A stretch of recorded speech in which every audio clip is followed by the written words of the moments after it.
One genre of entertainment that I was never into was romance. Whether it came to movies or TV shows, the romance genre just never interested me all that much. Don't get me wrong, I wasn't an incel complaining, "Oh, this shit don't happen in real life," every time I was watching a romance movie with someone. In fact, there are a handful of romance movies that I actually enjoyed. But the genre in particular just never stood out to me, even with regards to anime.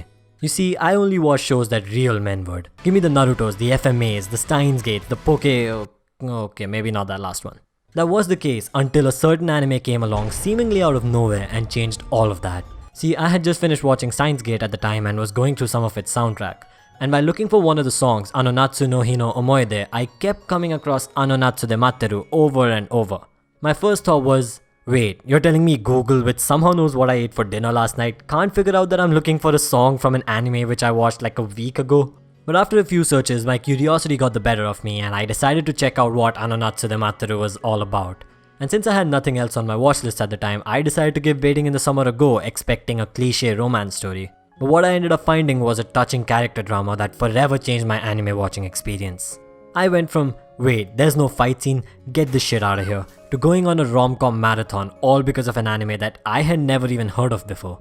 Waiting in the Summer begins with our protagonist Kirishima Kaito testing out his camera on a bridge with a thought about where people go after they die. 5 seconds later, Kaito is literally blown off the bridge by the impact of, well, something. And you're just sitting there like, oh well, he's gonna find out, isn't he? But just as he's about to fall to his death, a hand reaches out to save him and he wakes up the next day with no injuries or recollection of the events of the previous night.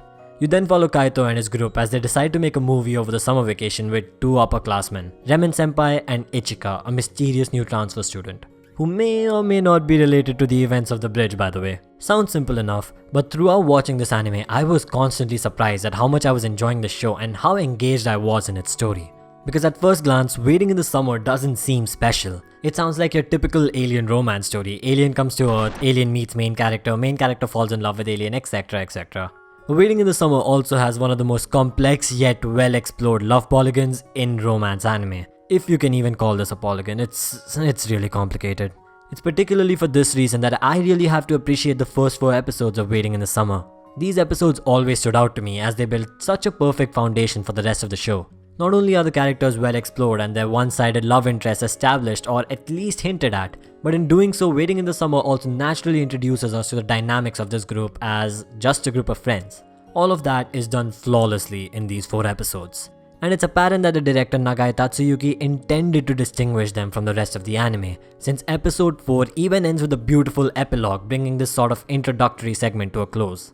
This segment perfectly sets the stage for the rest of the show to take place on and also gears us up for what's to come. 夏休みが始まろうとしていた。一生忘れられることのない。忘れられない夏。きっとそれはみんなも同じだったと思う。喜びや悲しみ、痛み。そういうの全部ひっくるめて。たった一度のあの夏が始まる。Speaking of the rest of the show, it's hard enough to write a convincing love story focusing on just 2 characters. But Waiting in the Summer manages to explore each of its large cast of main characters almost effortlessly, all in a 12-episode run. These characters are a big part of why this anime really stuck with me despite its seemingly cliché story. And just like the anime itself, the characters may seem generic on first look. You've got awkward geek protagonist who isn't good with the ladies, redhead waifu with pretty much no flaws, and since she's a girl, she'll be able to cook. Bluehead bitch girl who no one likes, bluehead Chad who everyone likes, cutest girl in the gang who is overly shy, and finally, everyone's favorite, Remen Senpai, because is an anime even complete without a lolly who looks way younger than she actually is? That was a trick question, by the way, please don't answer that. But anyway, as I went on watching the show, I realized that while those typical tropes were applicable to some extent, beyond the surface level, each of these characters had unique personalities that wouldn't really be justified by any of them. For example, our main character Kirishima Kaito, on first look he appears to be your average geeky, isn't good with the ladies main character. But as the series goes on, okay wait, Kaito isn't really the best example.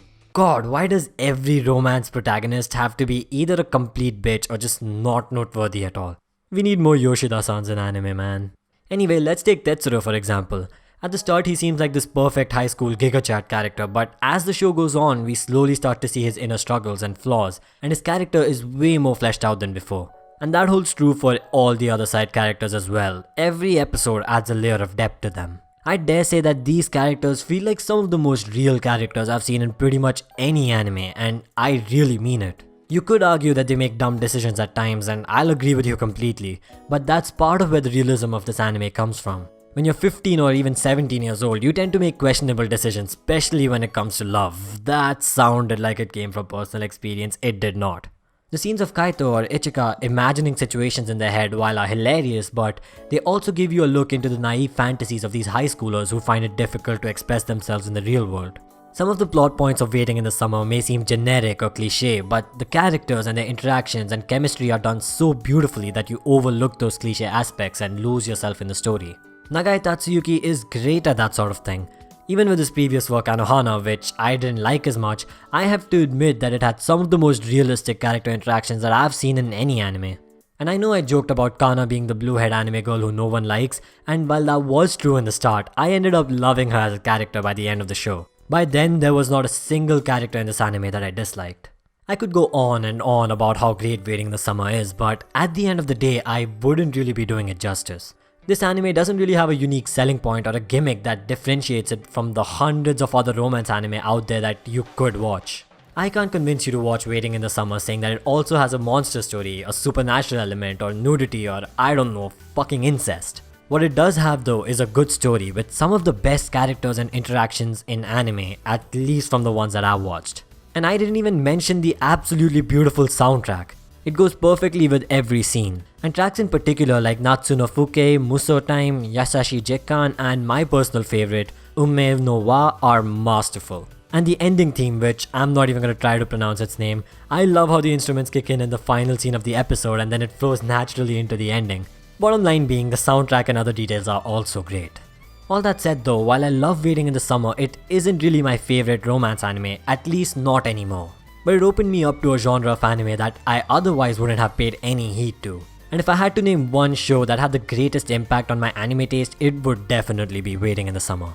If it weren't for Waiting in the Summer, my anime list would look like this, and not like this.